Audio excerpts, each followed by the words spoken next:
Oh, hello. Turn back the clock with me, won't you, to an ancient time known as 2012. The Mars Science Laboratory, or Curiosity rover, successfully landed on Mars. The film, Marvel's The Avengers, is released and hailed as an amazing, unprecedented cinematic crossover extravaganza. Season 1 of Loading Ready Run's new show, Friday Nights, premieres on The Escapist, and Google Fiber expanded across the Midwest, ushering in a new era of internet access and equality. At Wizards of the Coast, the overwhelming success of their experimental Commander supplemental products led lead designer Mark Rosewater to declare that there would soon be a yearly Commander product. But demand for more Commander-oriented products was huge, and thus an unprecedented and as of yet unrepeated product was quickly conceived of and offered: the Commander's Arsenal.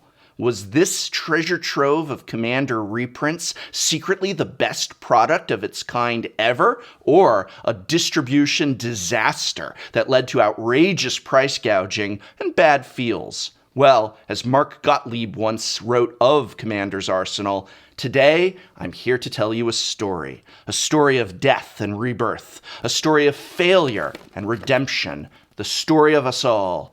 This, my friends, is the story of Commander's Arsenal.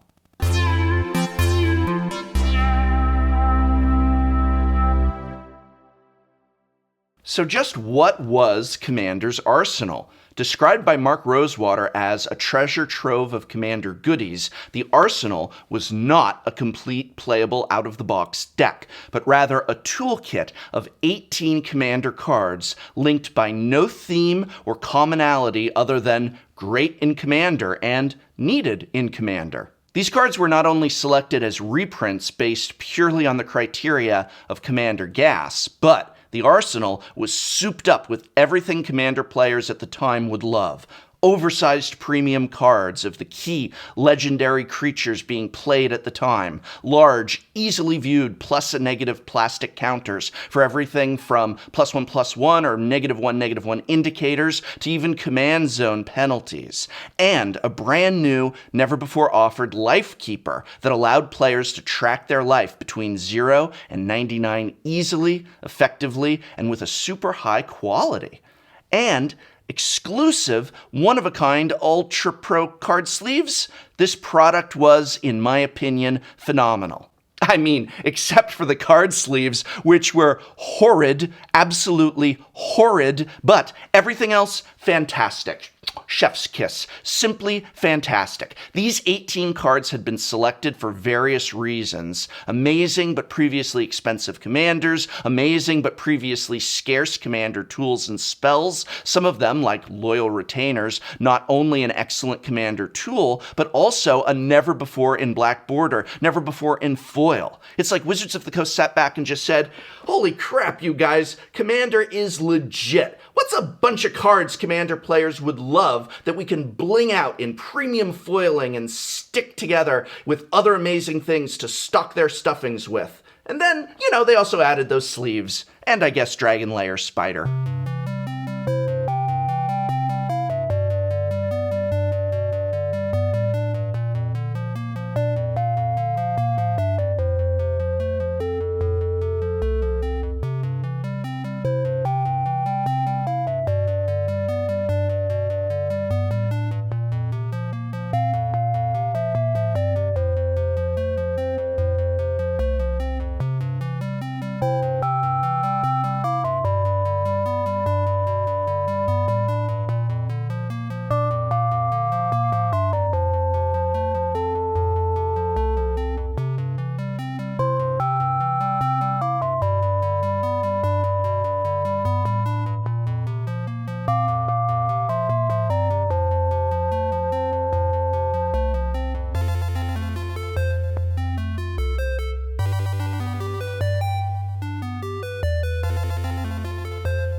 The fact that the prices on so many of these have held despite many getting reprints since shows that the selection, except of course for that dang spider, was sublime. While oversized cards did eventually fall out of favor with Commander players, the decision to not only include them but to try and target what at the time were extremely popular Commanders made for amazing collector's items that even still hold a lot of value today.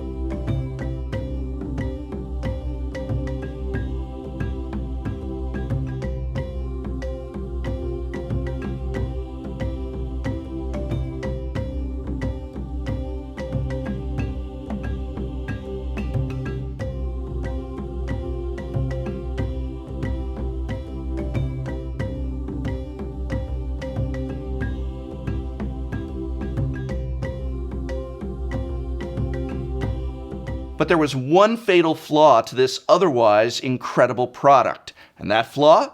Wizards of the Coast didn't really want to sell this item to its player base. Or that is the only reasoning one could assume, since it was given an extremely, and I mean extremely limited print run. So much so that some stores only received one copy. I'll repeat that. An entire game store might receive only one copy of the Commander's Arsenal, while the max for the highest ranked stores was 5. Well, MSRP on this was suggested at $74.99 by Wizards of the Coast. This extremely limited printing combined with incredibly high demand caused prices to surge. It was not unusual to see a 3 to even 4 times markup on this product at the time. And that's if stores even had one for sale at all. Today, an unopened Commander's Arsenal is usually in the range of $375 to $400. For me, I think it's a shame that this wasn't given a more reasonable printing so that people who wanted to could, at least briefly,